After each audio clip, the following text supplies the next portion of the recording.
इंद्री के गांव खेड़ी मानसिंह में घर घर कांग्रेस हर घर कांग्रेस अभियान को लेकर गांव में राजीव गांधी पंचायती राज संगठन के प्रदेश अध्यक्ष डॉ सुनील पवार, पूर्व प्रत्याशी डॉ नवजोत कश्यप के नेतृत्व में जनसभा का आयोजन किया गया। इस कार्यक्रम में बतौर मुख्य अतिथि लोकसभा प्रभारी उमा शंकर पांडेय सभी नेताओं का गाँव में पहुँचने पर जोरदार स्वागत किया।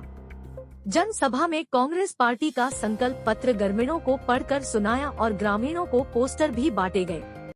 देखो एक अग्निवीर अपनी रिटायरमेंट ले गया है। देखो जिस तरह से इन्होंने कहा ना, अग्निवीर की रिटायरमेंट करेंगे, 4.5 साल वो काम करेगा, 6 महीने की ट्रेनिंग देंगे, उसी तरह से इन्होंने इतने समय में एक अग्निवीर को रिटायर कर दिया है। इनको झूठे झांसे दिखाए थे कि हाँ हम तुम्हें बहुत बड़ा पद देंगे, बहुत चीजें देंगे, तो वो इसी तरह से इन्होंने कर दिया। इसको रिटायरमेंट दे दिए पैसे देके कि अब तुम रिटायर हो जाओ। एकदम से सीएम बदलना क्या कारण था? बौखलाई हुई सरकार है।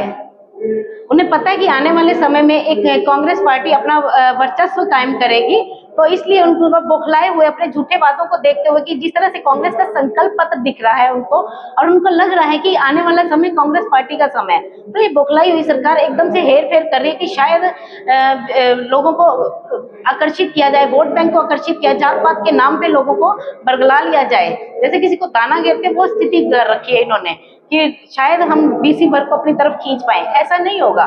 जनता इनके मंसूबों को अच्छे से समझ चुकी है और आने वाला समय कांग्रेस पार्टी का ही है। देखिए, भारतीय जनता पार्टी को अपने 9.5 साल के कार्यकाल के बारे में पूरे तरीके से पता है। हरियाणा प्रदेश के अंदर खट्टर साहब के नेतृत्व में 9.5 साल के अंदर किसी भी प्रकार के विकास कार्य तो छोड़ दो, किसी भी प्रकार के जो इन लोगों ने लोगों के बीच में जाके वायदे किए थे उनको पूरा करने का काम नहीं किया। आज 9.5 साल के बाद जब इनको लगा कि हरियाणा प्रदेश से इनकी सियासी जमीन खिसक चुकी है, तो इन्होंने किसी तरीके से उन बातों के ऊपर पर्दा डालने के लिए और लोगों के बीच में भविष्य के बारे में एक सोच को पैदा करने के लिए कि भाई आगे हम पता नहीं क्या 6 महीने के अंदर कर देंगे, तो ये मुख्यमंत्री को बदलने का नाटक किया है।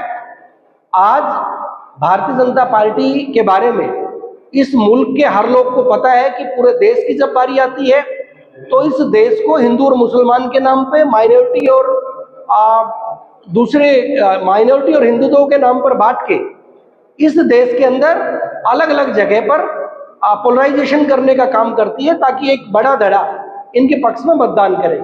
लेकिन आज इस देश का हर नागरिक ये समझ चुका है कि अभी पोलराइजेशन से ये देश आगे नहीं बढ़ेगा। ये देश आगे बढ़ेगा तो राहुल गांधी जी की जो प्रेम की सोच है, जो नफरत के बाजार के अंदर मोहब्बत की दुकान खोलने की बात है, जिसको लेके 4,500 किलोमीटर की पैदल यात्रा पहले राहुल गांधी जी ने की और अब वो बस के द्वारा अलग अलग लोगों के बीच में मोहब्बत का पैगाम लेके, न्याय का पैगाम लेके चल रहे हैं, तो निश्चित तौर पे आने वाला जो समय है वो लोकतंत्र को बचाने के लिए वो कांग्रेस पार्टी का और इंडिया गठबंधन का समय रहेगा। भारतीय जनता पार्टी वो सत्ता से बाहर बैठेगी और लोग जिस तरीके से उनके नकारा कामों से, नकारा मैं इसलिए बोल रहा हूं कि मोदी जी ने अलग अलग समय पे अलग अलग प्रकार की गारंटी दी, जैसे 15 लाख की गारंटी दी, उसमें वो फेल हुए। शिवम की पत्नी को 7 फेरे लेके उन्होंने गारंटी आजीवन उनके साथ जीवन बिताने के लिए, तो उसके अंदर वो फेल हुए। युवाओं को 2 करोड़ रोजगार वो प्रतिवर्ष देने की गारंटी दी, उसमें फेल हुए। और अब जब भी टेलीविजन, सोशल मीडिया के किसी भी प्लेटफॉर्म को उठाओगे तो आपको मोदी जी की गारंटी नाम से एक इश्तिहार दिखाई देता है। तो आज मैं आपके चैनल के मार्फत तमाम आपके दर्शकों से आह्वान करना चाहूंगा कि तमाम गारंटियों के अंदर जब मोदी जी फेल हो चुके हैं तो भविष्य के अंदर उनकी किसी भी गारंटी के ऊपर विश्वास करने की आवश्यकता नहीं है।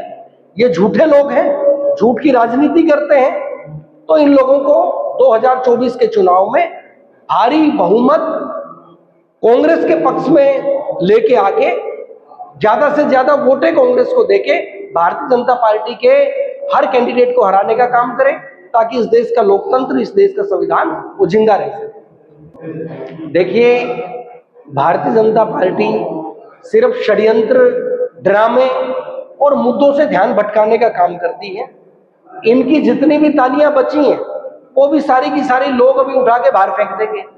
जिस प्रकार से दुष्यंत बोलता था कि भाई जमुना पार, फिर इनकी गोद में बैठ गया, इन्होंने कहा 75 पार, ये 41 पे निपट गए। तो इसी तरीके से देश के अंदर अब 400 पार का नारा ये लोग देने का काम कर रहे हैं। देश के अंदर 400 पार देने का मतलब है इस देश के लोकतंत्र और संविधान को बदलना। तो इनकी ताले चाबियां ये सारी की सारी गुम हुई हैं। अब की बार जनता पूरा का पूरा उठा के इनको इस देश के ऐसे हाशिए पर खड़ी करेंगी कि इन लोगों को खुद में आत्मग्लानि होगी कि भैया हमने इस देश में कर क्या दिया।